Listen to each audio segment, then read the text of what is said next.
Dear participants, welcome to the second day of FDP in Behavioural Economics, organized by the Department of Economics, St. Berchmans College, Changanaശ്ശേരി, Kerala, India. Today also we have Dr. Ashish Kulkarni from Gokhale Institute of Politics and Economics, Pune with us. His yesterday's class was highly engaging and we received excellent feedback from the participants about the content and the delivery of the lecture. Today, topic of discussion is decision making under uncertainty, heuristics and biases. Let me welcome again Dr. Ashish Kulkarni and all the esteemed participants to the lecture. Thank you so much. All right, so let's get started. Like yesterday, I have a presentation in which I'll share some of the biases, the fallacies, and the market-based inefficiencies that I'm going to speak about. But I'm really hoping that today's class is much more interactive and it'll be better if I end up answering more questions than speaking in today's class. But that being said, there are about 15 or 16 slides that I've prepared. Let's go through them and we'll follow more or less the same format. That is, after about 40 minutes or so, I'll pause, try and answer as many questions. We'll take a 5-minute break. And then in the second half, I'll speak once again for about 40 minutes, maybe slightly lesser because I want to leave as much time as possible for questions. And then an extended question and answer session, after which we'll wrap up. And I'll hopefully be able to leave some time on your Sunday for you and your family members. All right, so that's the layout of today's talk. Let's get started. I will keep checking the chat window every now and then if there are any questions or if anybody has any doubts. But that's really all there is to it. Let's get started right away. So what I want to do in today's presentation or today's talk is walk you through some but not all of the biases, the fallacies that exist as we know them in the field of behavioral economics. This is not a comprehensive list. So there are many more biases, fallacies, and heuristics than I will be able to speak about today. What I have shown is in this presentation is a small sample of some of the ones that either are really important or that I think are most enjoyable in the sense that understanding them and understanding their implications helps us realize how to think about behavioral economics and their applications in general. Almost everywhere, I have tried to use Wikipedia references because those references are easily and publicly available for everybody. Where I have not used Wikipedia references in the presentation, I have made the link available. Like yesterday, I will be sharing this presentation with Dr. Joyce, who I believe will share it in turn with all of you. So the presentation will be made available. And like yesterday, so also in today's class, towards the end, I'll share my email address. If any of you want to get in touch, please feel most free to do so. I've received 2 emails yesterday already. I haven't had a chance to respond to them over the weekend, but I will get back to them later on during this week. All right, all that being said, let's get started. 3 things that I'm going to focus on in today's class, and this slide, in fact, is a replica of the slide that I showed you in yesterday's presentation. We will be speaking about heuristics, we will be speaking about framing, and we will be speaking about market inefficiencies. To begin with, the first example that I'm going to show you is from framing.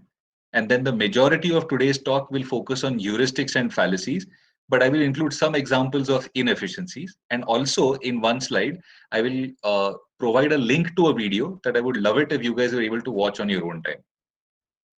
It's a fairly extended video. It's a conversation between Richard Thaler and Eugene Fama about whether markets are efficient or not and how to use behavioral economics to reach some sort of a conclusion about the answer to this question.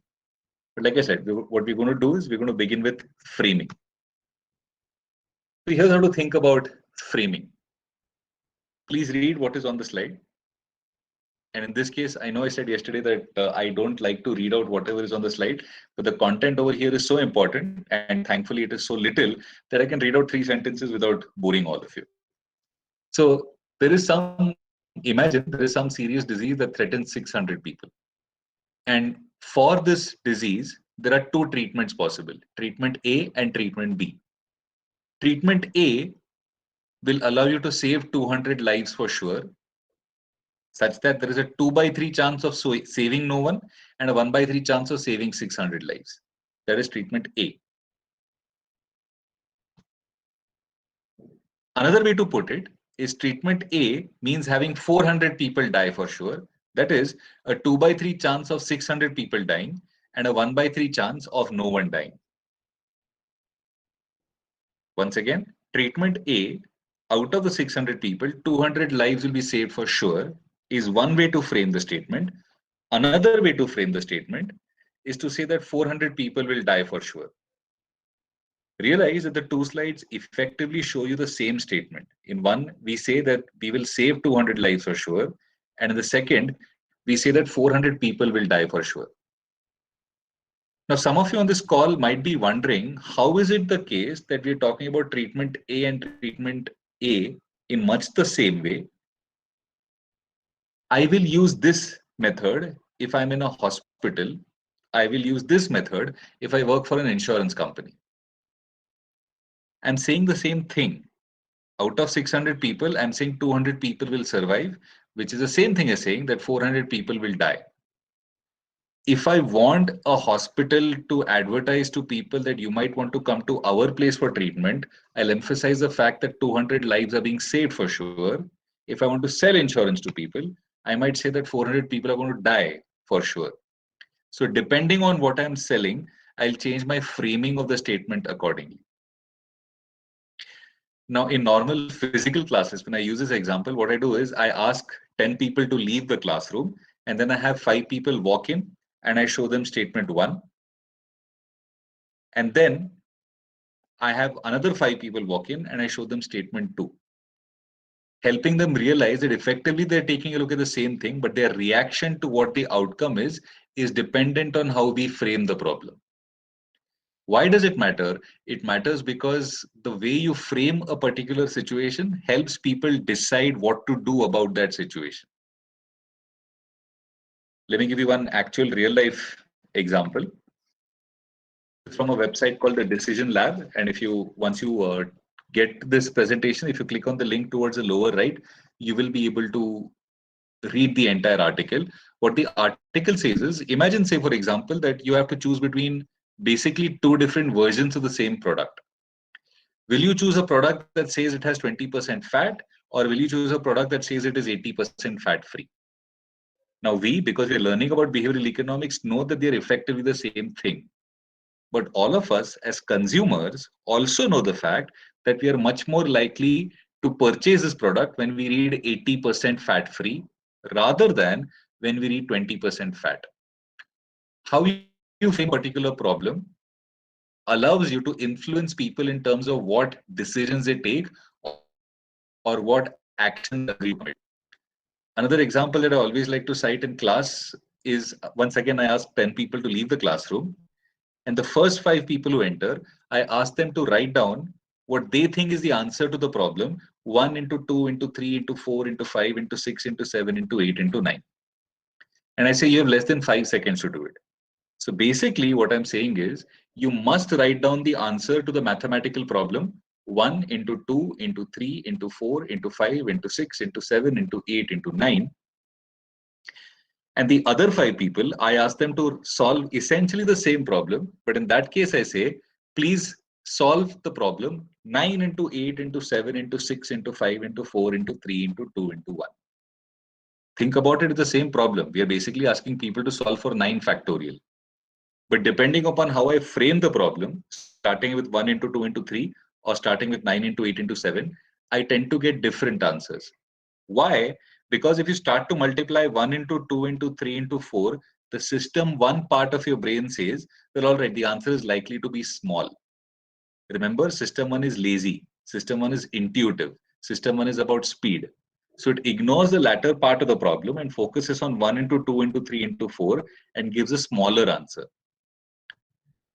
But the same problem, when presented in a different way, when you say 9 into 8 into 7 into 6, then system 1 thinking says, all right, 9 into 8 into 7, so 9 into 8 is 72, and so on and so forth. So they tend to give bigger answers. The correct answer, of course, just is 9 factorial. But it's interesting how people tend to not focus on what the right answer ought to be by indulging in system 2 thinking. System 1 thinking itself gives different answers based on the framing effect. So if I were to say, for example, if I was working for Google and I wanted to convince people that please use Gmail, I will say 99.99% uptime. I will not say 0.0 uptime. It's the same number. What I want to say is the system almost always works. But how to say that? Two ways to say that. One way to say that is 99.99% uptime, or the other way is to say 0.0% downtime. But if anybody on this call has ever worked in the sales department, they know that positive framing is always better than negative framing. The human brain tends to respond to what it sees around it, and if a framing effect gives a more positive, feel good, fuzzy feeling, then it is likely to result in higher sales. That's the basic idea behind the framing effect. Here is another example, something known as the affect heuristic. There's a lot of text on this slide, so I'll wait for a couple of seconds until you read it, and then I'll speak about it. So what is the affect heuristic? Let me give you the simplest technique as well. Effectively, it is the ability to come to a decision on the basis of what you're feeling like right now. I repeat, the affect heuristic is the ability to come to a decision on the basis of what you're feeling like right now, or under milder circumstances, it is the ability to come to a decision or respond on the basis of how you're feeling right now. Let me give you an actual example. Once again, the same person I'd referred to in yesterday's talk, Dan Ariely, he had a lovely way of explaining this. He once ran an experiment in which volunteers were asked to reach a laboratory and then answer certain questions. Now, when the volunteers reached the gate of the building in which the room was located, where they would give the answers, from the gate of that building up until that particular room, they were walked in accompanied by a researcher. So, say for example, I was to be one of the respondents in that survey. When I reach the gate of the building, I will be met there by a person who's running the experiment, and that person will walk with me up until the room.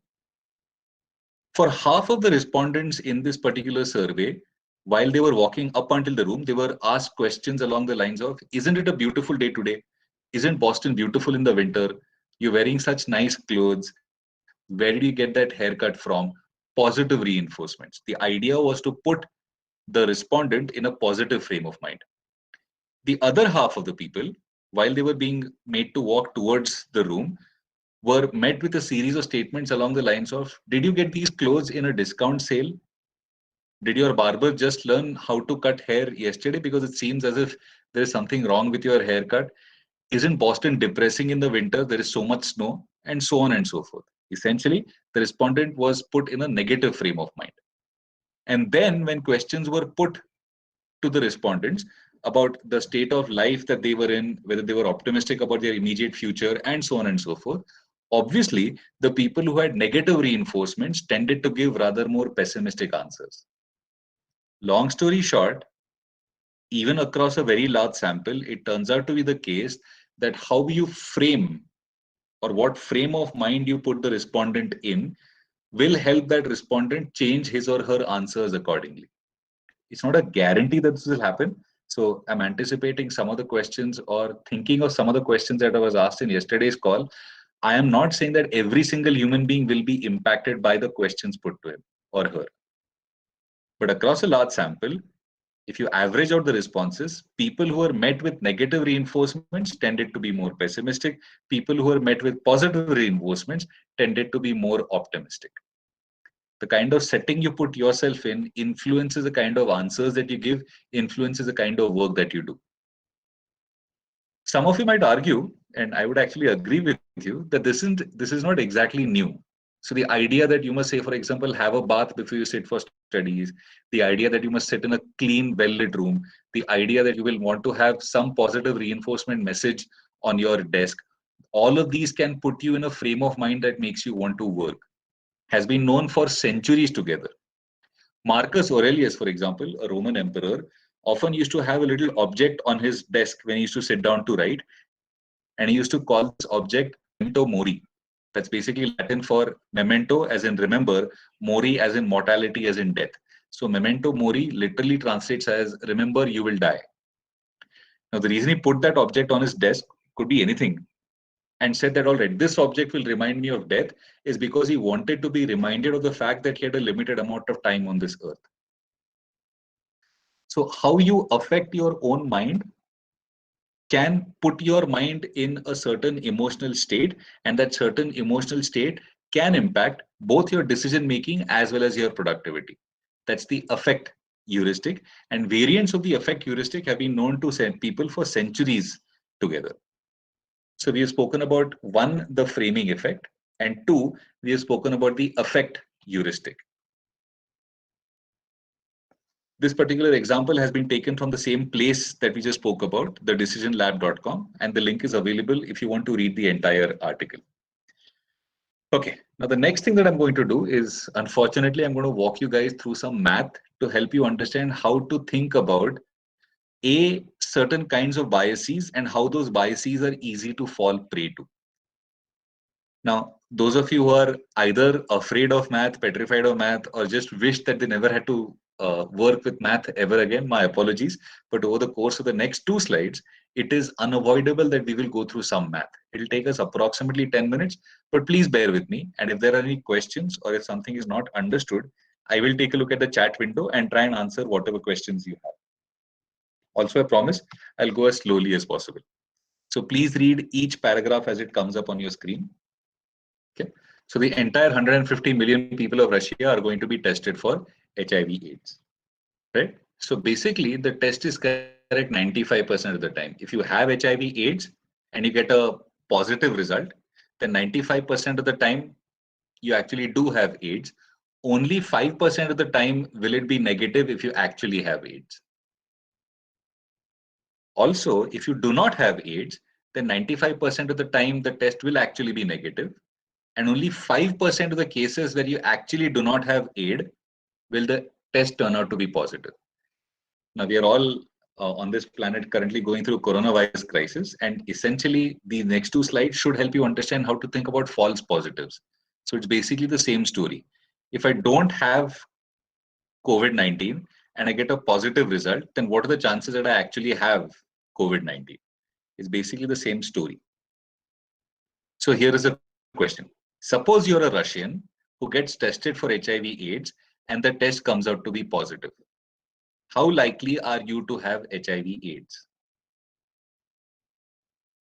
Okay. So given the information that is available on this screen, don't answer me right away. Do not put it up on the chat window also. Please try and guess for yourself, how likely is it that you will have HIV/AIDS if you're a Russian and your test comes out to be positive? I'll wait for a couple of seconds. So while I'm waiting, Shivani, priming is very similar to framing. What were the controls used in the Dan Ariely research related to affect heuristics? A whole variety, Nafia. I'll cite the paper in the presentation before I send it across. And Jeroshini, let me explain what heuristic means before I explain all of what I'm going to speak about in today's class. And don't worry about being a beginner in behavioral economics. The point of this seminar is precisely to answer the kinds of questions that you have asked. A heuristic is essentially a thumb rule. What is a thumb rule? It is a sort of sequence of commands that all of us carry in our brains. For example, let me give you one of the oldest and simplest ones. If I'm walking in a jungle and I see a bush moving, run. That's a heuristic. I repeat, if I'm walking in a jungle and I see a bush move, a small plant move, then I should run.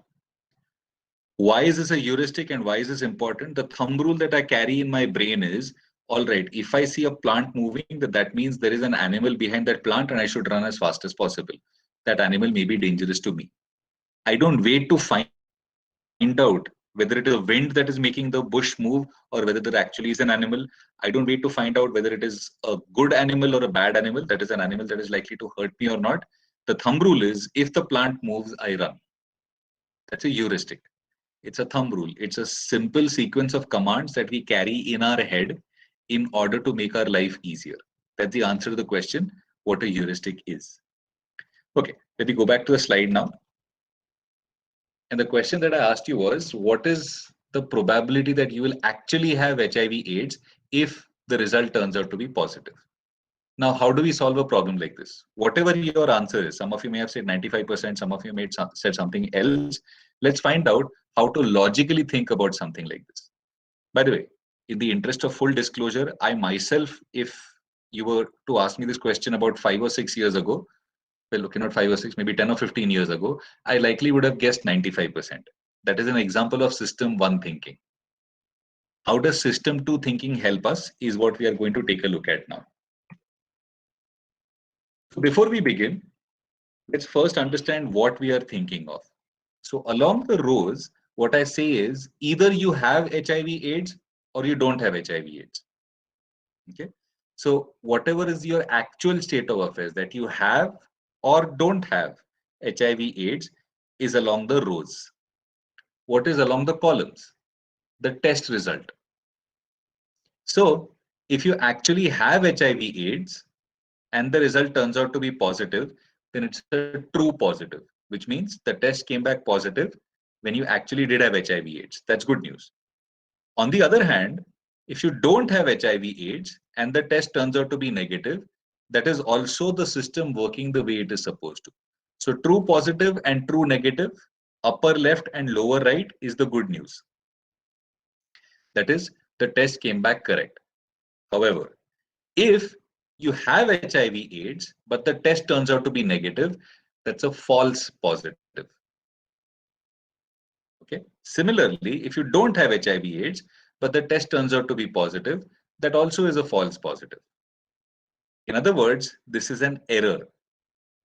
The right top and the left bottom are problematic. When you don't have AIDS, the test says you have AIDS. And when you have AIDS, the test says you don't have AIDS. Both of these are problematic. We want to avoid these. Okay. With that understanding clear, let's take a look at the math. Now, where does this number 475,000 come from? Remember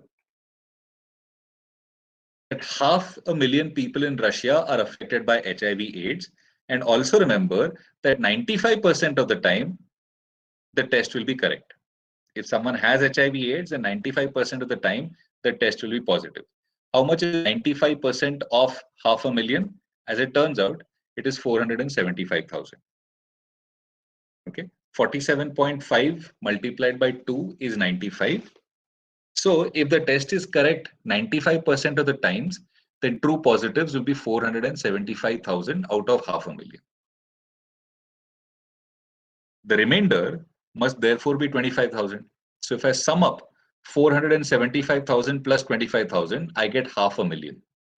So out of all the people who actually have HIV/AIDS, 95% will be shown as true positives, whereas 5% will be shown as negative when they actually have HIV/AIDS. What about the other rows? Now, go back to the previous slide and remember that if someone does not have HIV/AIDS, then 95% of the time the test will be negative. So if out of 150 million, 500,000 actually have AIDS, then how many people do not have AIDS? 149.5. So how much is 95% of 149.5? It is this number, 142.025.000. And finally, no HIV/AIDS, but the test turns out to be positive, is 7,475,000. So basically, if I add all of these four numbers together, I get 150 million. So what was the question that we asked ourselves? The question that we asked ourselves was, how likely are you to have HIV/AIDS if the test comes out to be positive?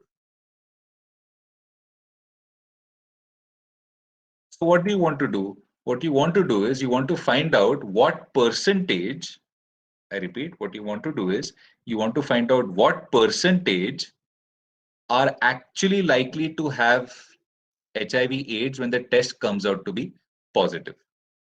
If you have HIV/AIDS and the test comes out to be positive, that's 475.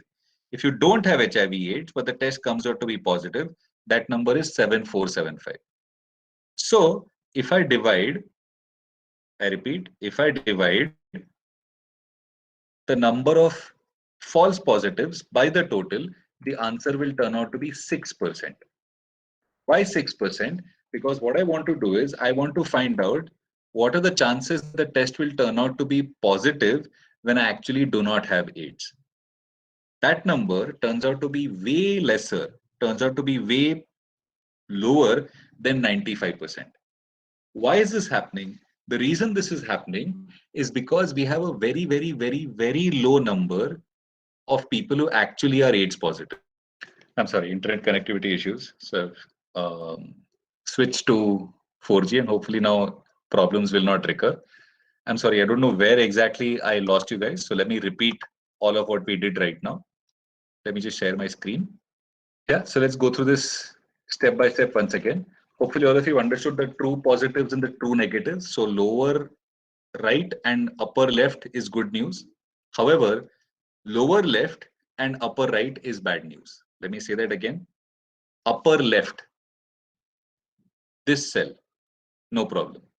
Lower right, this cell, no problem. However, upper right and lower left, there could conceivably be problems.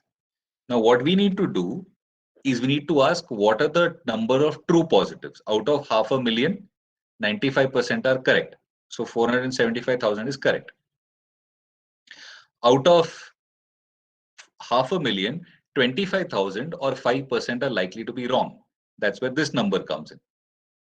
Now, out of 149.5 million, how much is 95%? It is this. And what remains is therefore this 7,475,000. Now, this number is actually very large. 7 million, 7.5 million, more or less, are likely to be declared positive when they actually don't have HIV/AIDS. I repeat, 7.475,000 are likely to be declared positive when they don't have HIV/AIDS. So basically, 750,000 Russians, or sorry, my fault, 7.5 million Russians are likely to be declared as having HIV/AIDS when they do not have HIV/AIDS. And that, as you might imagine, is a major problem. But 7.475 million, although this number is large, effectively, there is not that much of a chance that you have HIV/AIDS, because what you need to do is you need to say 7.475 as a percentage of all of the false negatives. And that turns out to be only 6%. Now, 6% sounds a lot better than 95%, which I'm guessing is most of our intuitive responses to why the number ought to be very high. The reason we get a slightly different response, 6% is, like I said, much better than 95%, is because of what is known as the base rate fallacy. There are multiple ways to understand how to think about the base rate fallacy, but the base rate fallacy, in a sense, helps us explain why, even though 99% of the people who pass through an airport, or perhaps even 99.99% of the people who pass through an airport are not terrorists, everybody has to go through a terrorist check. So security at airports is necessary. It also helps us understand why we should worry a lot about the COVID numbers being reported in our country, because the base rate fallacy helps us understand that the numbers may actually be completely different than what we have been led to believe. Let me just share the Wikipedia article associated with the base rate fallacy on the chat window, and please take a look at it later on. But 6%, as Eco Academics just posted in the chat window, is actually the correct answer. It is the base rate fallacy that helps us understand why there is likely to be a major problem. I repeat, the base rate fallacy helps us understand why there is likely to be a major problem in terms of whatever numbers are being reported to us. Now, the availability heuristic. What exactly is the availability heuristic and why does it matter? So what is the availability heuristic? The availability heuristic can be explained through a variety of ways. One of the ways in which can be explained is the method that I just showed you right now. So if a random word is taken from an English text, is it more likely the word starts with a K, or that K is the third letter? Now, when I say this, what you will begin to think of is all the words you can think of that begin with K. So knife, know, knowledge, so on and so forth. But once you begin to realize that there are a lot of words where K is actually the third letter, such as, say, for example, acknowledgement, acknowledge, ACK, then you begin to realize that there are actually quite a few letters, my fault, words where the third letter is K. But the brain goes to the more easily acceptable, easily findable part of data. One of my favorite ways to explain this in classes is to tell you the following thing. Do you often get irritated by the number of times that the doorbell rings when you're having a shower or the phone rings when you're riding a bike? And all of us tend to think that this happens all the time with us, that the phone tends to ring exactly when we are not able to pick it up, or the doorbell rings exactly at the point of time that we are not able to answer it. Unfortunately, the reason this happens is not because God hates you or because you're a particularly bad luck oriented kind of person. The only reason you tend to remember it is because of the availability heuristic. We tend to remember it when things go bad. We tend to not remember it when things go well. So those of you who are cricket fans, a good wicket keeper is almost never noticed is a favorite thing for commentators to say. We tend to remember the mistakes that a wicketkeeper makes. But if you think about it, on a typical test match day, 540 deliveries are being bowled. And if you assume that the wicketkeeper collects about 200 of them, one mistake out of 200 is a less than 1% error rate. But what will we remember? Not the 199 safe saves that the wicketkeeper made. We will remember the one that the wicketkeeper messed up. That's the availability heuristic. And whether it is a wicket keeper, whether it is K being the third letter, whether it is the phone ringing when you're on the bike, or whether it is a doorbell ringing when you're in the shower, all of these are examples of the availability heuristic. Our brain, remember, is lazy. It more often than not engages in system one kind of thinking, not system two. And when it engages in system one kind of thinking, what ends up happening is it tends to remember the rather more easily remembered events rather than the boring events.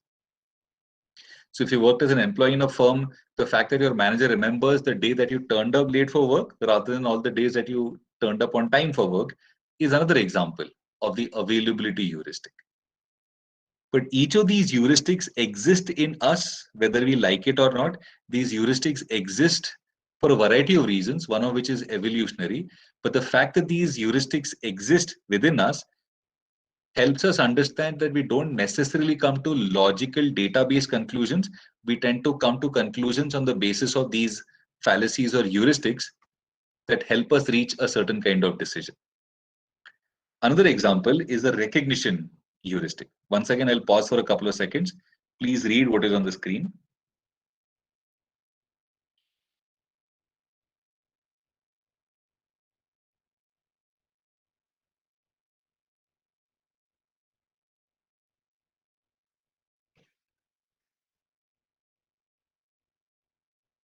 If I were to tell you, completely at random, imagine this. If I were to tell you that, say, Pete Sampras played a guy called George Basil in Wimbledon, who do you think won that match? Okay, so the question is very simple. I say that Pete Sampras played a match against a guy called George Basil, Bastl. Who won the match? Now, unless, Pete sorry, Sampras. Shaniba, did you have something to say? Pete Sampras.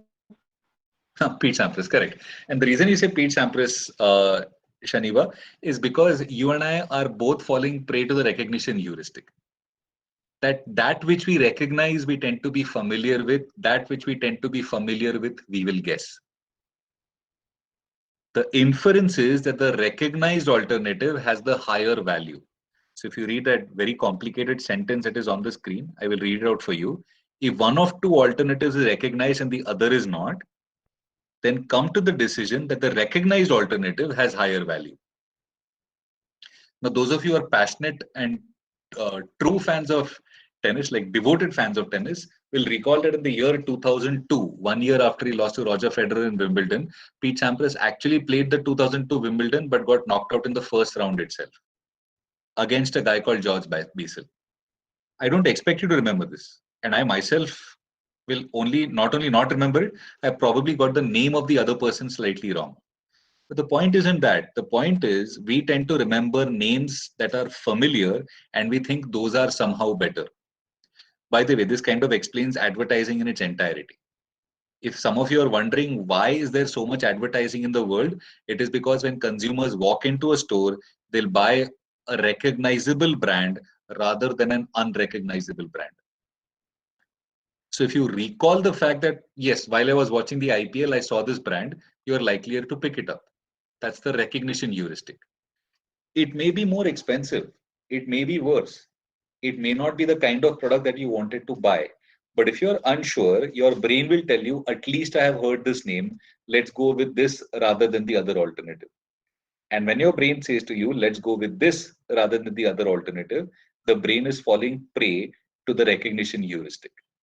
What is familiar seems to be better. What is unfamiliar seems to not be better. And once again, anthropologists will say that this is most likely an evolutionary trait. We will tend to trust those who we have heard of. We will tend to trust those who we know. Naturally, better the known devil than the unknown devil is a very old phrase in English. The recognition heuristic is just a behavioral economics way of saying exactly the same thing. That we tend to favor, we tend to support, we tend to appreciate that which is known rather than that which is unknown. And that's the basic point behind the recognition heuristic. All right, let me pause for a couple of seconds and see if I can answer some of the questions that may have been asked. All right, Nafia has a question. Can we say that if remarkable or an abnormal brain recalls, but the banal and the routine brain does not remember? Through repeated displays of a particular message, through repeated drip advertising, as it were, the unknown becomes more familiar, Nafia, and in that case, it becomes better for us to be able to remember it. By the way, you might want to use or look up a system called Anki. Just run a Google search for Anki. Anki is a memorization technique that uses something known as spaced repetition. So it says, all right, you prepare a series of flashcards. I will show you flashcards at random intervals after some days. Turns out, once you see a flashcard in front of your eyes every 2 or 3 days for about 2 or 3 weeks, then you will not forget it. It has become so familiar that it has become quite literally burnt onto your brain. But yes, Nafia. So in a sense, the question that you ask is related to questions that were asked earlier. Do the same rules apply for every single person? No. Some people are better at remembering stuff than other people are. Yeah. Number one. Number two, this is a question from Neha. Can I recommend some book to relate health economics with behavioral economics? Yes, I can recommend a couple. Please drop me a mail, Neha, and I'll share the books with you. The reason I'm not giving it right now is because I'm blanking on the name. But once I look them up on my computer, I'll be able to share them with you. So please drop a mail. I will share the books with you. Nishita has a question. Can advertising and brand consciousness have, when you say have, I assume can benefit from recognition heuristics? Yes, absolutely, they can benefit from recognition heuristics. In fact, all of branding and brand consciousness is about recognition heuristics. And it's quite natural, right? So say, for example, you asked me to leave my daughter in somebody else's apartment. I will not do so. But if I know that the apartment is that of a neighbor and I've seen the neighbor and I've spoken to the neighbor, I might still worry. But now simply because I know that person, I will say, all right, I know this person. I'm willing to trust you more than a complete stranger. Stage has a question. Is ethical behavior based on heuristics? Fascinating question. I know you sent me an email yesterday and I haven't responded to it yet. But I would argue that yes, ethical behavior from an anthropological viewpoint, not necessarily from a philosophical viewpoint, from an anthropological viewpoint, I would say yes, it is very much based on heuristics. In the sense that if I say, for example, meet somebody who I have met before, then I'm likely to trust that person better, and I'm likely to therefore be slightly more ethical towards that person. There have been interesting studies done not in the human world but in the animal world about which kind of tribes chimpanzees tend to get along with. Tribes of chimpanzees that have interacted with other tribes of chimpanzees tend to be more trusting with those tribes. So yes, it's very much the case that heuristic of recognition is applicable in the case of ethics. Anup has a question. Can I recommend some studies which explain advertising and marketing based on heuristic recognition? Anup, off the top of my head, unfortunately not. My area of expertise more in behavioral economics than in advertising and marketing based on heuristic recognition. But again, drop me a mail. I'll look up some papers. Those that seem interesting or well researched to me, I'll be more than happy to share with you. But right now, off the top of my head, I'm sorry, I don't know of any papers that I can recommend. All right, let's go back to the presentation. So you've spoken about the recognition heuristic. Now I'm going to walk you through a series of different heuristics. I will walk you through about 3 right now, and then the rest we will do after the break. First is the fast and frugal heuristic. This is one of my favorite heuristics. The fast and frugal heuristic basically says, come to a conclusion as soon as possible. If you were not studying behavioral economics, then this is basically called going with your gut. So you don't wait to imbibe a lot of information. You don't wait to do a lot of systematic analysis. You don't engage system two thinking. You trust system one to come to a decision quickly. Going with your gut feel is the layman's way of saying the fast and frugal heuristic. An interesting book that I would like to recommend in this context is a book called Blink by Malcolm Gladwell. Let me write that down for you guys.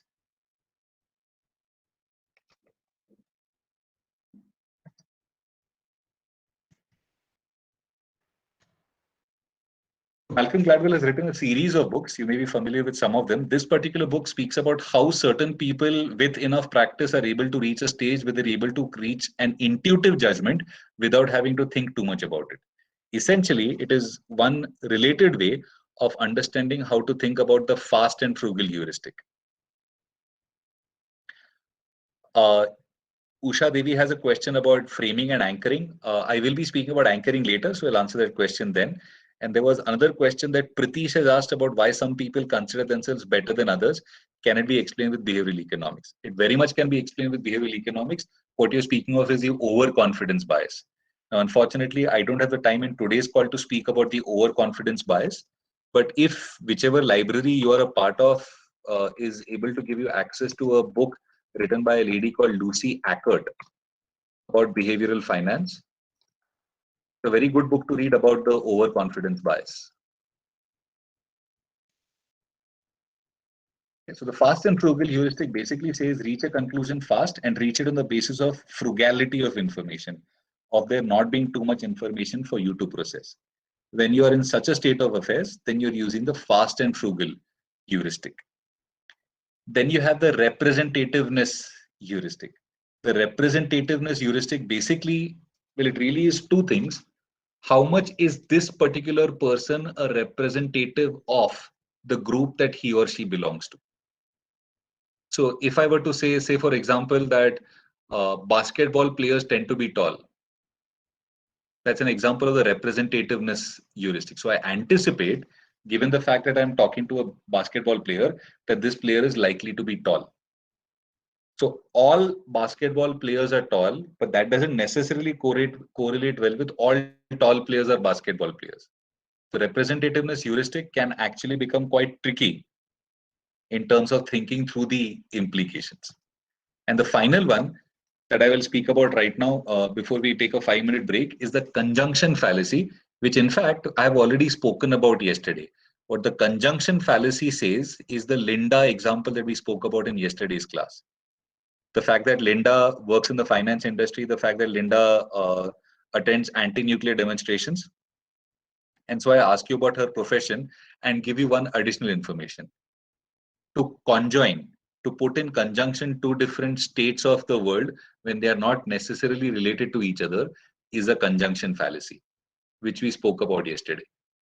The idea is if you want to decide something that is probable or not, use as little data as possible and don't confuse two seemingly entirely unrelated things. Is the conjunction fallacy. In the presentation that has been shared with you yesterday, if you go to the slide that speaks about Linda, that's an example of the conjunction fallacy.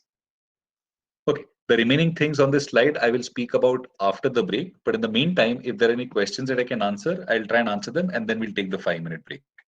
Is negative image creation, does it create positive responses?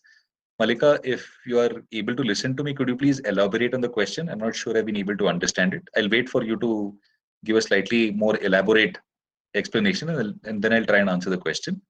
Shivani asks, is the representativeness heuristic the same as stereotypes? Closely related, yes. So the idea that we will judge a person not on the qualities that the person has, but on the basis of the qualities of the group that person belongs to. So in other words, yes, stereotypes, very closely related. The probability of ending up wrong, or the probability of ending up with wrong inferences in the case of recognition heuristics is small, isn't it? Relative to other heuristics, yes, Haris, I would say that it is relatively small. Absolutely true. Okay, so a quick recap. So far, this has not been a comprehensive list at all. All we have done is we've spoken about some of the examples that I have put up on the slide. Yeah. And we've tried to get a sense of how to think about these biases and these heuristics and how they impact us in our daily lives. Abhijit asks a question, how behavioral biases will influence investment decisions. The overconfidence bias, Abhijit, often ends up making us take risky decisions that we would not have taken otherwise. And you might be interested to know that, say, for example, men tend to have the overconfidence bias more than women. But are investment decisions impacted by behavioral biases? Absolutely. Richard Thaler, one of his most famous pieces of work, in fact, was the January effect, where he showed how stock markets tend to go up in the month of January. The effect went away once it became public knowledge, but behavioral biases definitely influence investment decisions. In fact, later on in this class, I have one of my all-time favorite examples about behavioral finance. But there are a multiple number of ways in which behavioral biases impact investment. And Abhijit, I would actually go a step further. I would say that the true way or the best way to study behavioral finance is to not ask what kind of biases may exist, but how can I use my knowledge of these biases to build better trading strategies? It's a complicated thing to do, but Slifer and Vishny have, in my mind, one of the best textbooks written about the particular subject. So, Vimal, they tended to go up in January for tax reasons more than any other. During the break, let me see if I can find out the specific paper that he'd written, and I'll share it over here in the chat window. So Shivali has a question, just like how financial market is on the rise, even if economy is not in good shape, which is literally happening in front of our eyes in India's case. I don't know, Shivali, if this is an example of the overconfidence bias or not, but to some extent, yes, I would say it certainly has a role to play. Is there any research, Rajendra Deshpande asks, on social scientists' findings influenced by heuristics? Great question. Yes, there is. So there have been some fascinating experiments that have been run on what kind of decisions economists and other academicians have arrived at, and to find out if they have been influenced by heuristics. And Rajendra, the short answer to your question is yes, very much so. We are, at the end of the day, we are also human beings. So of course, we will carry the same biases around in our own heads. And yes, there is extensive research on how we fall prey to the same biases that we in fact teach. And yes, Shivani, you're right. Dan Ariely has not just built an insurance product, but he's also built a time management app using behavioral tricks. Can intuition and heuristic be the same? Anu asks. Yes, but not always. So sometimes intuition can be more than a heuristic. Nishita asks, what are the key implications of heuristics on production theory and material welfare? Oh, that's a deep question to try and answer. I'll make this the last question that I'll answer before we go for our 5-minute break. So, Prajwal, Lucy Ackert has a very good introductory book on the subject. I think the co-author for that book, I might be wrong about the second author. Knowing my memory, it's almost certainly going to be wrong, but I think it is Richard Dawes. So just look up Lucy Ackert, Richard Dawes. You should be able to find the book. And Nishita has a question, key implications of heuristics on production theory and material welfare. What I'm about to say, Nishita, now is my personal opinion. So a lot of research exists in this area, but I don't want to leave you with the impression that what I'm going to say is the consensus amongst academic practitioners. To be very clear, this is my personal opinion about the subject. But I think the key implication of heuristics on production theory is because of the fear of missing out that I spoke about in yesterday's class, because we want to assure ourselves of a mitigation of risk, it's quite likely that we will tend to overproduce as a society. because of the fear that we have of missing out. That what if something bad happens tomorrow and we are not able to purchase as much, generate as much, store as much, whatever it may be. So the biases within us, the fear that has been built in within us generation after generation after generation of evolving on this planet, I think tends to take us to a place where the fear of perhaps not having enough makes us aspire for too much. Parvati Ashok has a question. Can I suggest any readings or papers which uses behavioral heuristics to tweak development policy decisions? The nudge unit in UK remains full of brilliant examples. Also, Dilip Soman, if I remember correctly, at the University of Toronto, but I might be wrong about that, has done some pretty good work in this particular field. Yeah. All right, 3:12. Let's take a 5-minute break. We will start once again at 3:17 with the rest of the presentation. I'll finish it as quickly as possible, and then hopefully we can do what we've been doing right now. Indulge in a very long question and answer session. All right, there's a bit of a interesting debate going on in the chat section right now. So let me speak about that debate and then go back to the presentation. Deepa came up with a very interesting statement. 19 nations ruled and managed by women sort of made some headways in managing COVID-19, while nations headed by strongmen tended to struggle to manage. Some sort of overconfidence bias, isn't it? The reason I like the question so much, Deepa, is because it's fascinating to think through the implications. Can I think of a single country ruled by a woman who actually has not made good uh, headways in dealing with COVID? First question. Second question, are there examples of countries ruled by strongmen who have made good headway in recovering from COVID? Would be my attempt as an economist to try and figure out how to set up the experiment. And the response that I forget who it was, I think it was Haris who gave, that people have common sense in all of these 19 nations. I would be tempted to ask the question, Mr. Harish, do they have the common sense to deal with COVID, or did they have the common sense to elect a woman leader? Are interesting questions to put up. But the reason I enjoyed thinking about both the statement made by Deepa and the response given by Harish is because both Deepa ma'am's question and Harish sir's response, as an economist, helped me understand how I should be thinking about this particular problem.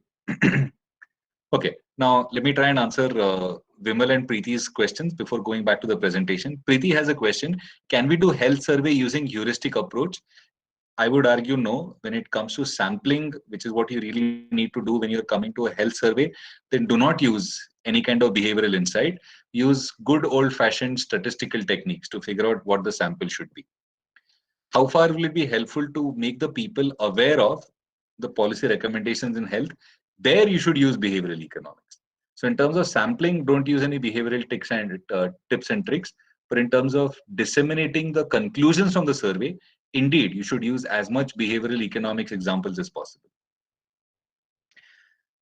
Vimal has a question. How useful are heuristics as general rules of thumb if they can be fallacious and biased?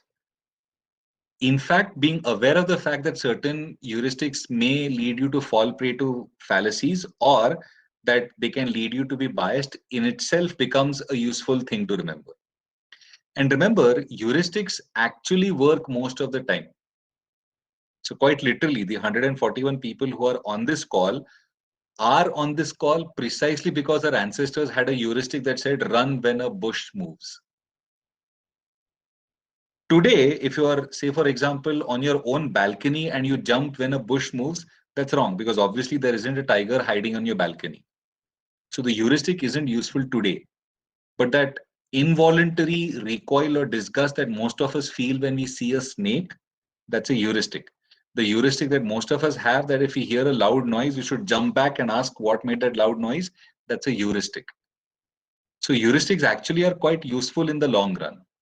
But in the modern context, where we live in a much more safe environment than our ancestors did, some of these heuristics no longer apply.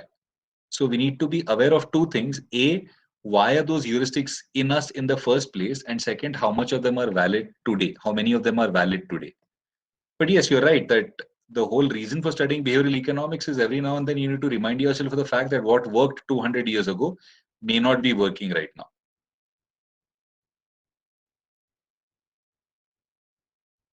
Malika, I'm sorry, I'm not familiar with Santosh Pandit's movies. I don't watch too many movies, I'm sorry. So I'm not really sure about the negative image, so I won't be able to comment on this.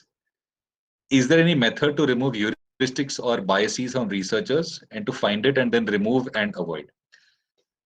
The million dollar question, Mr. Deshpande. I wish I had an answer, and that includes my own research. You should always be careful and try and objectively analyze your own assumptions as much as possible. But the short answer that I can give you, sir, is it's very, very, very difficult to be sure of whether or not we are able to eliminate all of these biases. Debosmita, is FOMO reason why firms tend to operate at excess capacity mostly? One of the reasons, yes, I would certainly say so. Does upbringing and environment around us result in heuristic behavior? Over a very long period, Shivali, yes, but it is also possible for us to train our own minds. I don't know if you've been made familiar of that famous experiment. It'll come to me in just a little while, about children who learn to wait before awarding themselves a treat. They tended to do well later on in life. I'm blanking on the name of the research right now. Yes, thank you, Shivani, the marshmallow experiment. But yes, it very much is the case that upbringing and environment around us results in heuristic behavior. Now, that being said, both as an amateur anthropologist and also for a variety of other reasons, it's not necessarily the case that the children who chose to wait had better upbringing. It may be that they come from families that exhibit genetic traits that make them wait longer. So we just don't know whether it is because of nature or nurture. But we certainly can make an argument that how children are brought up, in what kind of environment they are brought up, might have an impact on them being able to avoid some of the heuristics. Absolutely. All right, let me go back to my presentation. We had stopped at the conjunction fallacy. Now let's come to the sampling fallacy. Typically speaking, if we assume, unfortunately, it is not exactly true in many parts of India, but that's a separate story for another day. Let's assume that roughly speaking, half of the people or half of the babies born in a hospital tend to be male and half tend to be female. As we are all aware on this call, unfortunately, India doesn't have the best record in this particular case. But let's for the moment assume that this is the case. Does this always remain true? As it turns out, no. The smaller the sample, the more it might be the case that you'll have either a higher number of boys or a higher number of girls. The larger the sample, the more representative a particular average number will be. So I guess what I'm saying is, say for example, it's not the same thing to say that if I toss a coin, it can be either heads or tails, because I might have a run of 4 successive heads before I get the next tail. But if I flip a coin 100 times, then it will almost always be the case that we'll be very close to 50 in terms of heads and very close to 50 in terms of tails. The more times I flip the coin, the more representative my expectation will be. The smaller the sample, this is not necessarily true. So why am I bringing this up? I'm bringing this up because Kahneman and Tversky discovered that people tend to not take into account the size of the sample before making the guess. That leads us to the sampling fallacy. Then the dilution fallacy. What is a dilution fallacy? Say, for example, I give you 2 names. Let's say I give you a name called Prakash and I give you a name called Preeti. Who between the 2 is more assertive? Almost all of you should be tempted to say, when I say should be, I don't mean that it ought to be a rule, but I'm guessing that if I only told you that you know that one person is called, I think I said Prashant, and another person is called Preeti, then simply on the basis of this information, most of us will guess that Prashant is more assertive. However, if I were to give you more information about them, such as say, for example, the information that both of their mothers, Prashant and Preeti's mothers, worked as nurses, does that or should that change your answer to the original question? If you take into account related news, but not along the same dimension, and you tend to change your opinion on the basis of additional information that you have received, that becomes a dilution fallacy. The gambler's fallacy, I would recommend that you watch a movie called The Big Shot. Great movie to watch. This explains the hot hand fallacy of the gambler's fallacy very well.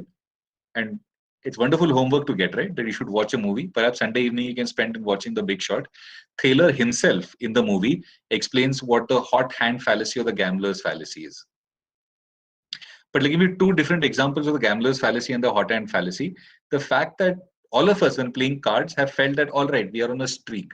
that we won the last 3 hands, we're going to win the next hand. These are, of course, unrelated events, and past independent events have nothing to do with the current event. So there's no reason or logic to think that just because you've been doing well, you will do well the next time around. But if you've hit 3 consecutive boundaries while playing cricket, the feeling that you will hit the 4th one. If you've sunk 3 baskets while playing basketball, the feeling that you will sink the 4th one. If you won the past 3 hands while playing a game of cards, the feeling that you will win the 4th one. All of these are examples of what is known as the hot hand fallacy. And finally, and one of you had asked me this question, the anchoring effect. What exactly is the anchoring effect? My favorite way to explain what the anchoring effect is the following example. So let me stop sharing my screen for just a second and speak to you face to face. Now, most of you on this call, I'm assuming, are from India. So I'm going to use a very Indian example for this particular discussion. Think of it this way. All of us have walked into a restaurant where we are served a dish called, say, for example, Shiv Sagar Veg Special.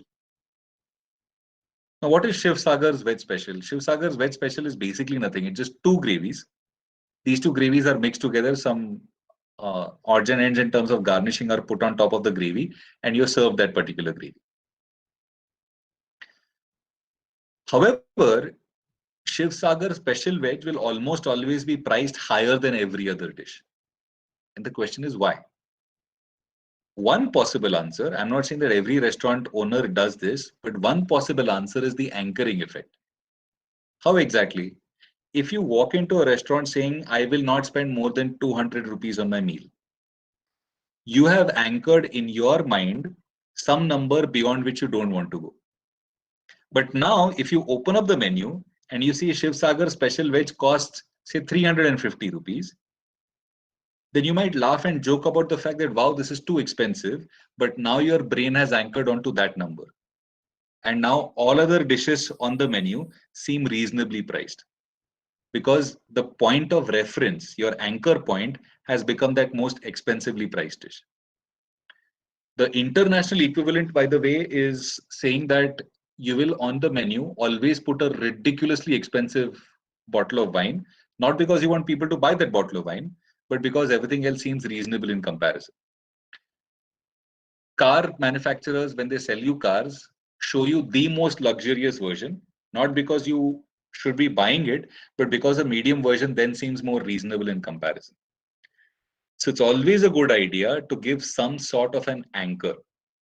And it's always possible to fool people by using a combination of all of the examples that I've spoken about so far.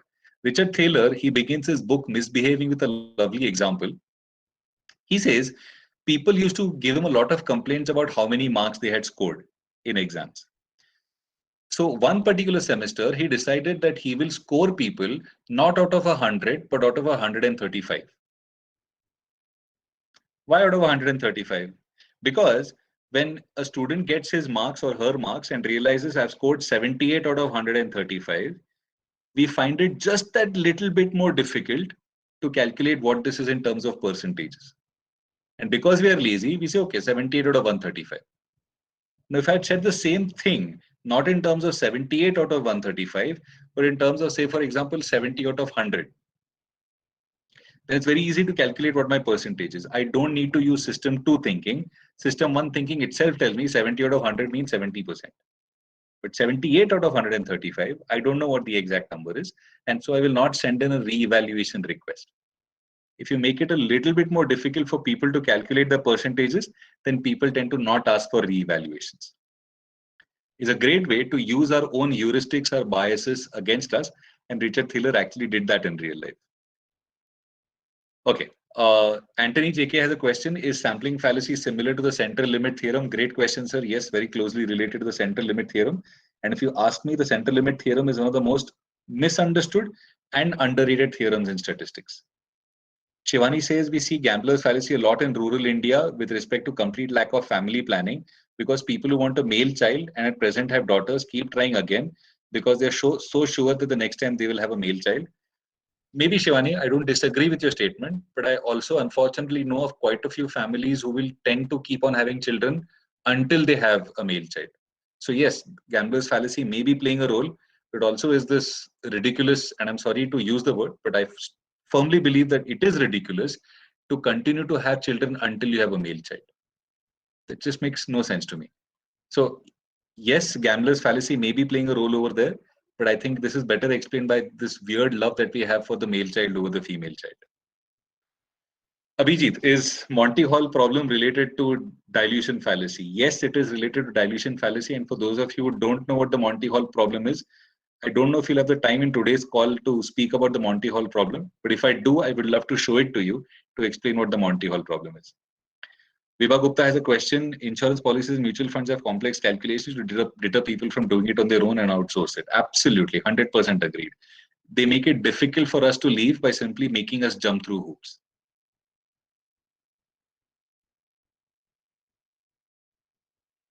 Malika has a very interesting question, and I'm not sure I know the answer to it. Let me read it out. And if anybody is able to answer, I'll be very curious to hear your answer as well. If you have a negative image for one product and a positive image for another, positive image will work, absolutely. But if we accidentally use the two products and receive the same satisfaction, I feel the next time we prefer the negatively imaged commodity. Malika, if I understand your question correctly, what you're saying is because our expectations were so low from the negatively imaged product, that we become so happy, so pleasantly surprised that it turns out to be a good thing for us. If that was what you meant, then yes, I completely agree with you. Arun Kumar has, yes, okay, great. Arun Kumar has a question. If we say the death rate is only 1% due to COVID, total death number could be 1.35 crores, right? No, death rate due to COVID is separate from total death rate. Total death rate number in India is not necessarily 1%. So I'm not sure I understand the question. And yes, Vibha, absolutely. So it's just expectations at play. All right, let me go back to the presentation. And once again, I'll shift back to the questions in just a little while. Law of small numbers, Usha Devi Vasudev asks, is it a part of behavioral economics? Well, not really the law of small numbers per se, but the takeaway is most people tend to not understand the law of small numbers. So that is definitely a part of behavioral economics. Absolutely.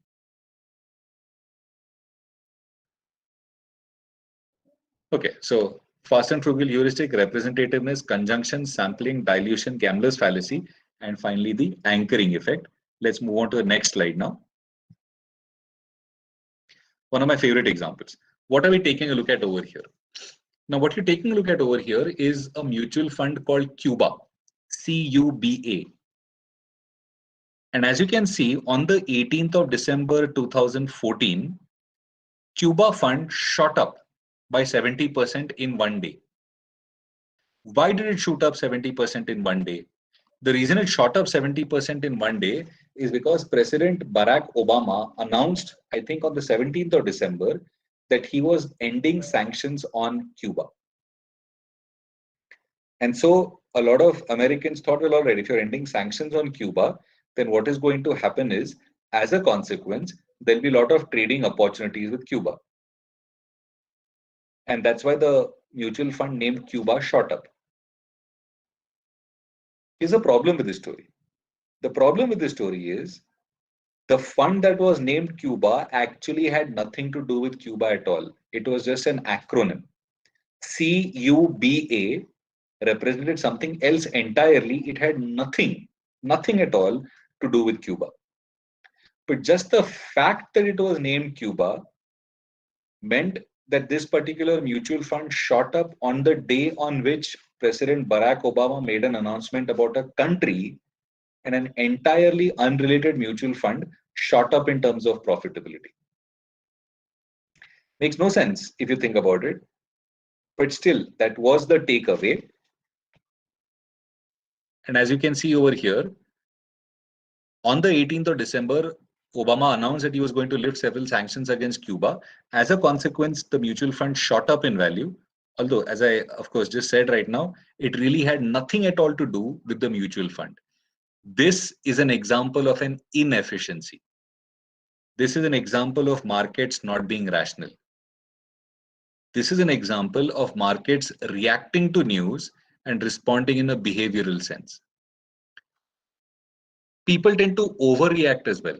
And what that means is once quarterly announcements of companies come out, sometimes positive news people tend to overreact to it and they tend to build up the share price. Sometimes if the company does not meet expectations, its own guidance, for example, it is punished strongly for the fact that it did not meet its own guidance, and there tends to be a negative buy-ins against it.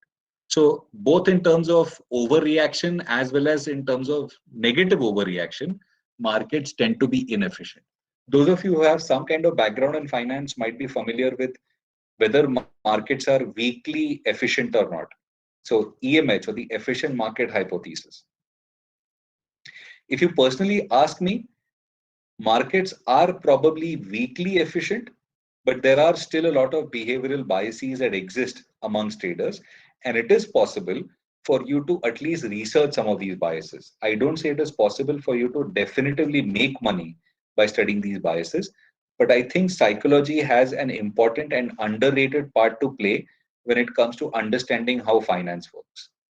And therefore, the role of behavioral economics in the field of finance, specifically the field of behavioral finance, is an immensely interesting topic to research in the years to come. So the article from which I took this image is shown on this particular slide. Feel free to click on it when you get the presentation and read the entire article. Another favorite example of mine is the endowment effect. What is the endowment effect?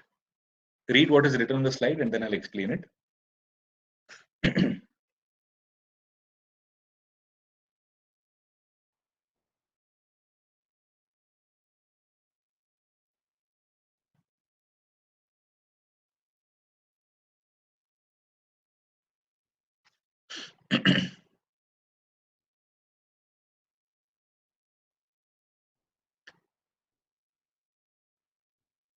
Basically, something that I own will be valued more than something that I do not own. And when I explain this in classes in the physical classroom, I actually show the opening scenes of the movie Ice Age.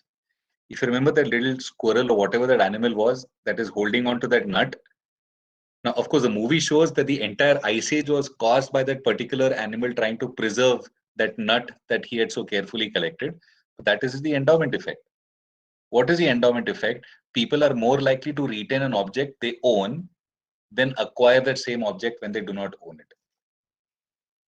Thaler had done a fascinating experiment on this, where he had distributed to half of the class ceramic mugs that you could buy in the gift shop in that particular college, and then asked the other half of the class, how much money are you willing to pay to buy the mug from people who've been given the mug? And the people who were given the mug were asked, well, how much money will you want to receive to sell the mug to somebody else? So basically, out of the 150 people who are attending this call right now, 75 people I give a mug to, and I tell you that if you log on to Amazon.com, you can buy this mug for 500 rupees. But now 75 people are given the mug and 75 people are not given the mug. To the 75 people who are not given the mug, I say, knowing that you can buy this mug on Amazon.com, if you had to buy it from your classmates, how much money would you pay for it? And to the 75 people who have been given the mug, I say that, okay, Amazon is selling this mug for 500, but now it is yours to sell. How much money will you want to pay? There was a statistically significant difference between the valuation of the mug. People who didn't have the mug placed a lower valuation on it. People who were given the mug, the endowment effect, said, no, we will not sell it for 500, we'll sell it for whatever, 550, 600, jo bhi. Moral of the story is, if you own something, you tend to place a higher value on it. If you've ever owned ancestral property, if you've ever owned a family heirloom, you know the feeling that you have of this is mine and therefore market values don't matter. What does this have to do with? It's an interesting thing to study, but what does this have to do with anything? Those of you who studied economics on this call might have heard of something known as the Coase theorem. The endowment effect has important implications for the Coase theorem. Because the Coase theorem tells you that absent transaction costs, it doesn't matter who you give the initial allocation to, the market will reach some sort of a settlement. For those of you who don't know the Coase theorem, forget what I just said. But the Coase theorem, when studied in light of the endowment effect, means it is much more problematic to think of who owns the product in the first place. There are multiple very interesting applications that you can begin to think of in terms of how to think about a whole variety of these issues, all of which I've been speaking about so far. So rather than continue with the presentation, let me give you some example. If you walk into a restaurant and you see the restaurant sells a dish called apple pie, are you tempted to buy the dish if the menu says grandma's apple pie rather than apple pie? I would say yes. If you open the menu and in the dessert section you see grandma's apple pie, then the image that comes in front of your mind is that of a lovely old grandmother who's in the kitchen baking a lovely apple pie. It may be a 21-year-old sous chef who's making the apple pie inside. There is no grandmother obviously in the restaurant kitchen. But just calling it grandma's apple pie makes it seem so much more attractive. We can think of whether this is the representative effect, the recognition effect, or something else. But the point of the story is it is possible for a consumer to buy something simply because it seems more desirable because of one word, grandma, put in front of apple pie. So don't take a look at this presentation and don't listen to my talk in terms of understanding the specific topics. It's much better if you think of how you can apply it in your own life, either to avoid making mistakes in terms of behavioral economics, or even better, forcing other people to make these mistakes if you are selling them something. So the Economist magazine example that I gave you yesterday, calling something grandma's apple pie, Dan Ariely used a lovely trick once again I think this was in a restaurant in Boston. And what he did is the following. On the menu, he put the phrase tap water, nal ka pani, except he wrote it down in French. So I don't know what tap water is in French, but basically the phrase tap water written out in French. Just the fact that it was written out in French made it seem so much more attractive that people ended up ordering tap water. Here is the kicker, they ended up paying more for it. Is classic behavioral economics at work. So say for example, selling pollo insalata sounds so much more attractive than selling chicken salad. Pollo insalata is just chicken and salad in the Italian language. So call something pollo insalata, and then it seems as if, wow, you're eating a fantastic dish. But what is it? It is basically chicken and vegetables. But saying, say for example, potato fritters in freshly baked bread sounds so much more attractive than vada pav. We fall prey to tricks such as this all the time. So to come back to the presentation, the endowment effect. And this is the debate that I was speaking about. I will not make you watch the video right now. It's 40 minutes in length. But those of you who are interested in studying finance, I would strongly recommend that you take a look at this video whenever you get the time. I will be sharing this presentation at the end of today's class. Please click on the link available over here.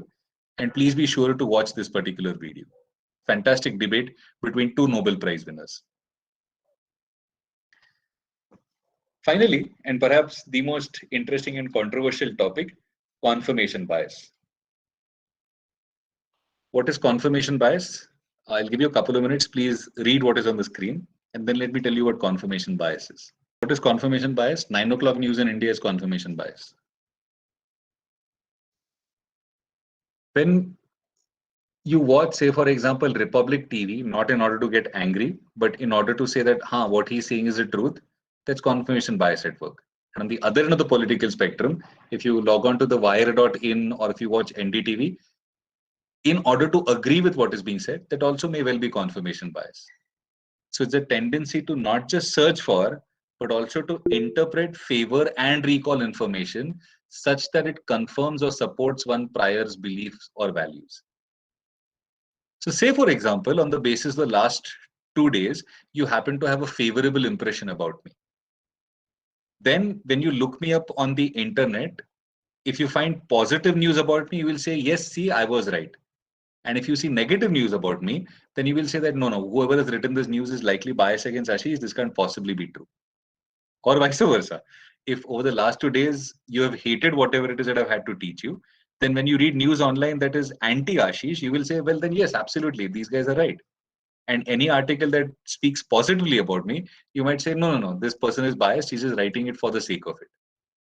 What I'm saying is confirmation bias, it exists in all of us, myself included. Confirmation bias is our tendency to not ask what is true. It is to say, I know what is true. Now let me search for news that confirms my knowledge. Unfortunately, all of us, myself included, struggle with this on a daily basis. We have very strong likes and dislikes when it comes to our own family members, when it comes to our friends, when it comes to our colleagues, when it comes to our political leaders. And we have created a society and a culture in which we try to not objectively analyze what is the truth, but we tend to seek confirmation for what we already know to be true. If you read the second last sentence on this slide, people also tend to interpret ambiguous evidence as supporting their existing position. Unfortunately, not only do we live in a world where this is true, but I would argue the internet has made it possible for confirmation bias to be much, much stronger than it would have been earlier. And that's a very dangerous world, in my opinion, to live in.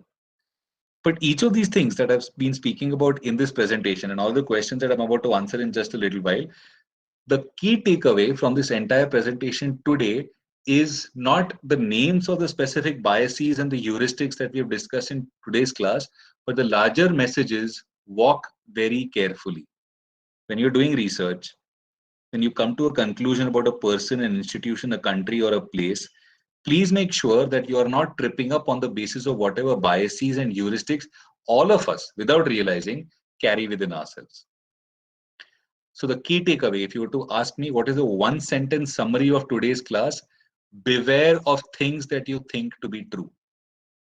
I repeat, beware of things that you think to be true is perhaps the most important lesson of behavioral economics. And by the way, that goes for myself too.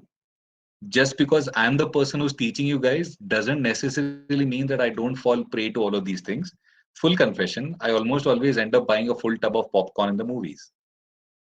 Full confession, I tend to end up buying something or the other whenever Amazon announces a sale. So it's one thing for me to say, no, please be wary of this. It's quite another to tell you that I have the same brain that everybody else does. It's a human brain.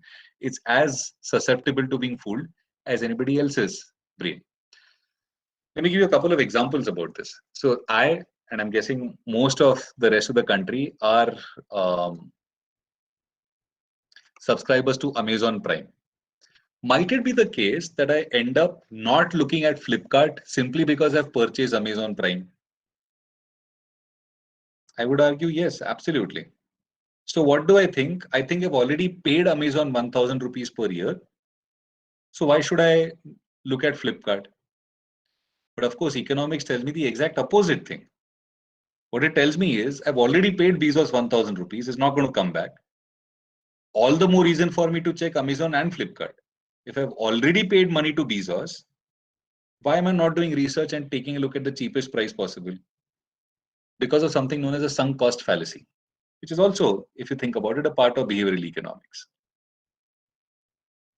It's scary how easily we tend to be fooled by stuff around us. Final example before I reach your questions. Zomato Gold, which is an offer that Deepinder Goyal had launched on the Zomato platform. It's in a way the same thing as Amazon Prime membership, but it gets actually worse in the sense that if I've taken Zomato Gold membership, every time I order out from Zomato or every time I go out for a meal, I'm thinking, I saved so much money. Save money how? Because now that I'm a Zomato Gold member, I'll eat only at Zomato Gold restaurants or I'll order only from Zomato Gold restaurants. Richard Thaler actually has a lovely paper on this called Invest Now, Save Later, Spend Never. Let me say that again. Invest now. Let me search this. This is about a bottle of wine that is purchased and then things happen to that bottle of wine. Please read the paper. It's a very good paper to read about how we tend to fool ourselves into saying we've actually never spent the money. We invest the money when we buy a Zomato Gold membership. We save money when we eat out at a restaurant. Thaler is asking a very simple question. Boss, if you invested then and you're saving now, then when exactly are you spending? Is the title of this paper. Biji, bracketing in BE basically is putting things into groups. So we have this tendency, think of it as something like the representativeness heuristic. our tendency to say a certain number of things are put in groups is basically bracketing in behavioral economics. All right, I can go on and on. There is no end to stuff that you should research when it comes to behavioral economics. But I will stop over here in the interest of time, and B, because I want to answer as many questions as possible.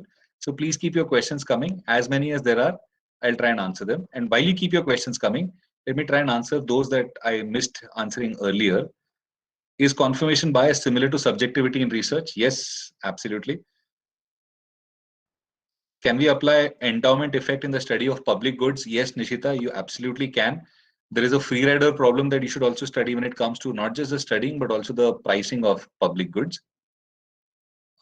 Vimal, as people have said over here, I can happily mail the video link to you, but it's very easily searchable on Google as well. Just search for Pharma Thaler debate and you will get the debate.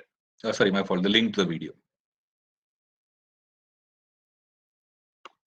All right, and now the questions are coming in. So let's try and answer them. Elizabeth has a question. Can I share something on measuring uncertainty? I'm going to say no. And the reason I say no, Elizabeth, is because as a statistician, I place a very careful distinction between the terms risk and uncertainty. By definition, risk is measurable. And therefore, as finance practitioners, we should love risk. Uncertainty, by definition, is that which cannot be measured.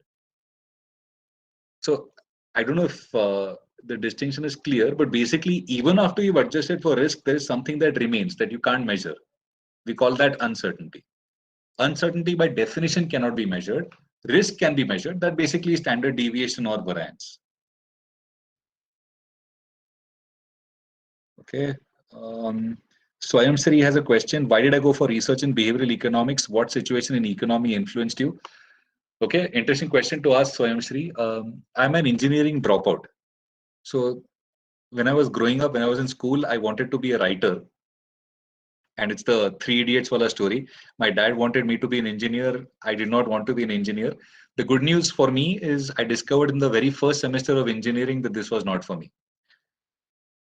The good news is I was able to convince my parents and I was able to quit engineering. The bad news is I didn't have the courage to see it through. I did not end up majoring in English literature. So they said, at least do something respectable in the arts. And that's how I ended up becoming an economist. Now, the reason I tell you the story is because the good news is I approach economics from a very non-economisty angle. I've enjoyed learning about math. I've enjoyed learning about economics. And I have a PhD in the subject now. But I always remain interested in economics by asking how can economics go wrong and what else should I study? So the reason I like behavioral economics is because it's one of the few subjects that allows me to combine psychology, philosophy, anthropology, and economics while studying the world around me. It's a fascinating subject to study, and that's why I ended up researching behavioral economics. Okay, Deepa asks a question in Facebook. They have this feature to carefully curate and mark as favorite around 30 pages as favorites of ours. Isn't it sort of the classic case of confirmation bias? Yes, and it's even worse than that because the Facebook algorithm will then use the pages that you have favorited as a way to understand what are the other pages that other people have favorited who have favorited some of these pages. And then you very quickly end up becoming a part of an echo chamber. What that means is you end up following only people who think like you do. So my biggest problem with both Facebook and Twitter is the fact that they tend to connect me with people who already think like I do. Then where is the scope to learn? Then all I do is agree. And agreement is the worst way to learn. The best way to learn is to disagree. And Facebook and Twitter, both I would argue, make it very difficult for you to disagree because their whole job is to connect you with people like you. So yes, it's a classic case of confirmation bias. But the point is, it's even worse than you think. As an economist, what can we do to overcome this bias issue at a policy level? Malika, I would recommend please read a book called In the Service of the Republic, written by Vijay Kelkar and Ajay Shah. As I come to the end of the chat questions, please remind me, I'll write it down. I don't want to write it down right now because I will lose my place in the long list of questions. But let me repeat it right now. In the Service of the Republic by Vijay Kelkar and Ajay Shah. Research topics using behavioral economics in health sector, both prevention, Mr. Haris, as well as how to price the cure are interesting major issues. But specific topics, I don't remember the name of the author right now, but a couple of scientists ran an excellent experiment in Sweden where they sent a couple of patients who had perfectly healthy dental records to dentists to check if these patients needed some sort of operation. And they set up the experiment in such a way that ideally the surgeon should have said that no operation is necessary, but most dentists recommended some sort of root canal. But how to set up experiments that elicit or show you the biases in medical practitioners is an interesting area to study. But for a more detailed response, feel free to drop me an email. I'll send you a couple of interesting essays. So Swayamshri has a question. Is the Thaler paper not a contradiction to Keynes that in the long run we are all dead? So I'll respond with another economist intern, Swayamshri. So along with Keynes, you might also want to read Frank Ramsey and think about overlapping generations models. So I would be very grateful if my grandfather had an excellent wine cellar, which I was able to inherit. So in the long run, I may be dead, but not my future generations. But of course, I'm only joking, as I think you were as well. Biji has a question about the tragedy of commons. Prisoners' reasoning shortcut lead to suboptimal decision making. Can we call it as bounded rationality? I don't think you mean the tragedy of commons. I think you mean the prisoner's dilemma, Biji. And I don't think it is suboptimal decision making. The prisoners are responding on the basis of whatever information they have. So no, it's not bounded rationality. It just is the prisoner's dilemma. Does relying on heuristic forms basis of bounded rationality? Yes, absolutely it does. What is the importance of bounded rationality in behavioral economics? Usha Devi, I would argue bounded rationality is the very foundation of behavioral economics. To my mind, it helps you find that sweet spot between completely being dependent on psych and saying that there is no such thing as rationality, or being completely dependent, basically a collection of Spocks. If you're a fan of Star Trek, that reference will make sense to you. But the point is, most of us lie somewhere in the middle. We try to be rational, but every now and then we can't help but be irrational. That's bounded rationality. Vibha has a question. As a communication practitioner, how do I choose which bias to leverage when there are some biases that are more dominant than others? I can't give you a one-size-fits-all answer to this question, Vibha. But I'm not sure how to answer this question because it depends upon what leverage you want in the first place. So for the moment, I'm going to say I can't answer this question. I will need more information. If you can give me a specific example, I'll be happy to try and answer. Shivani asks a question, how come the field of BE does not have an overarching theoretical framework like we see in other social sciences? Shivani, I would argue that's an advantage rather than a disadvantage because behavioral economics, at least to my mind, doesn't have the pretense that we know everything to create an overarching theory. It's still a relatively early field. We're still learning its limitations and its advantages. In fact, I would argue that the field is richer precisely because there isn't an overarching theory. Researchers are more or less free to take a look at the world around them and reach some sort of basic conclusions. So to me, it's an advantage and not a disadvantage that there is no overarching theory. Dr. Pradeep Kumar asks if AI makes use of behavioral economics. It should. I'm not enough of an expert in AI to know whether it does or does not. But I would argue as AI becomes more advanced, then yes, it certainly will learn the fact that there exist biases within us. And AI will probably learn how to exploit those biases as well. You might want to look up GPT-3. I don't know enough about the subject right now, but you might want to run searches on GPT-3 and how GPT-3 has made use of behavioral economics, if at all. Advertising agencies use framing effects all the time, Arun Kumar, and therefore, yes, we should definitely be careful about it. And yes, Influence by Robert Cialdini is a great book to read. Third person effect. Okay, let me hold on to this question. I'll come back to it in just a little while. Yes, In the Service of the Republic by Vijay Kelkar and Ajay Shah. Stephen Dubner tells people to respond to incentives, and incentive is a way of nudging. Yes, what are the ways one can learn to create incentives for personal and institutional goals? Anupam, please use Timeful. I don't know if you're familiar with the app, but Dan Ariely himself came up with an app called Timeful, in which he uses behavioral economics to come up with a whole range of effects, nudges to make you be more productive over time. Also, you might want to use Cal Newport. The name of the book, let me remember, is Deep Work, to help you understand how to become more productive in terms of your own time. So, Deep Work by Cal Newport is a good book to read, and I think the name of the app is Timeful by Dan Ariely. I might be wrong about the name, but if you just search for productivity time Dan Ariely, you should get the link. Okay, so the third person effect essentially is this very dangerous belief that news will affect other people much more than it affects me. And the reason I smile when I say that is because I actually believe that to be true in my own case. I think other people react much more to Arnab Goswami than I do, for example. But who knows? I might be entirely wrong about that. Okay. Can there ever be a stable market economy if its base is influenced by biases? No, Monsang, there can never be a stable market economy. And to me, it's a good thing that there can never be a stable market economy. Human beings are far richer than pen and paper models. So there will always be some sort of excitement when it comes to humans interacting with each other. Nafia, my PhD dissertation topic was macroeconomics based business cycles in India from the period 1991 to 2015. Gauri Shankar, how behavioral economics is used in industrial safety, a varieties of ways. So you can nudge people to say, for example, wear hard crash helmets at factory sites, urge people to use proper safety equipment by putting up pictures of their children when they enter a workplace.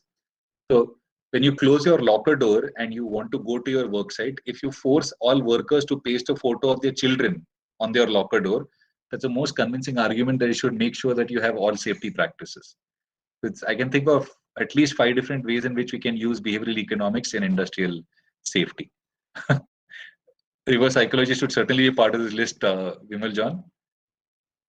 When thinking about B2B and B2C market, how different is behavioral economics? Irina, it works much better in the case of B2C for obvious reasons because you're interacting with a lot many more people. But even within B2B transactions, remember at the end of the day, at the other end of the transaction, even if it is a company, there is still a person negotiating on behalf of that company. So you can still use behavioral economics even in B2B context, and Influenced by Robert Cialdini is a good book to read in this case. Let me give a very small example. Always begin your negotiations by asking for something very big and impossible. And when that person says no, act disappointed and then ask what you really wanted to ask for. So say, for example, I might say to you, okay, can I extend this class by 5 hours? So instead of finishing at 4 o'clock, I say, let me finish at 9 o'clock. Of course, you're going to say, no, no, no. How can you possibly teach for next 5 hours on a Sunday evening? So then I'll act all disappointed and say, well, okay, can I go on until 5? Now, because you're so scared of the number 9, that 5 seems like a good idea. That's one way to negotiate. Can I use biases and can I use certain tips and tricks to get you guys to do what I want you to do? Yes, I can. And to be clear, no, I'm not going to make this call last until 5 o'clock. Forget 9 o'clock. Okay. Application of behavioral economics and econometrics the other way around, sir. So, Mr. Vijay, what I would recommend is figure out how to use econometrics to study theorems in behavioral economics rather than the other way around. How can behavioral economics be used in the case of labor migration research? Not in terms of research, but can we come up with behavioral tips and tricks to help migrant laborers live a slightly better quality of life? Vibhuti, the answer to that question might be slightly easier. I'm not an expert in this field, but you might want to read, I think the name of the book is India Moving by Chinmay Tumbe, which speaks a lot about migrant labor within India. But I don't think that book has used, to the best of my recollection, I don't think it uses much of behavioral economics either. All right, as I think it was either Dr. Joyce or somebody from his team, I write a blog called econforeverybody.com. My email address is ashish@econforeverybody.com.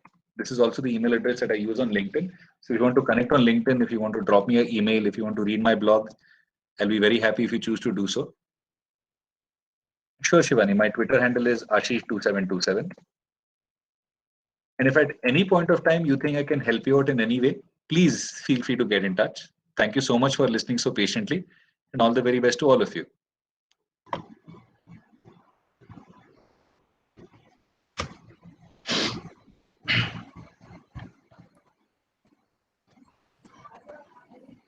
Thank you very much, sir, for this mind-blowing and highly interactive session. Let me My invite pleasure.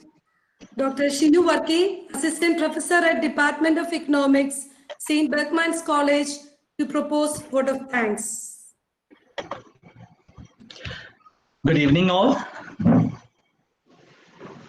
It is with immense pleasure that I take this opportunity to propose a word of thanks to our distinguished speaker, Dr. Ashish Kulkarni, who has given us a fairly good introduction to behavioral economics over the course of the last 2 days. He has pitched his lectures very well at the level of a beginner. The mode of presentation was simple, yet his erudition was deeply felt. Examples from his own life, whether his experiences in the US, Singapore, or Maharashtra, we could actually relate with them and understand the concepts associated with. Sir, I think your theory regarding the attention span fails, at least in our case. It was a delight indeed listening to you, and we were ready for more even after 40 minutes.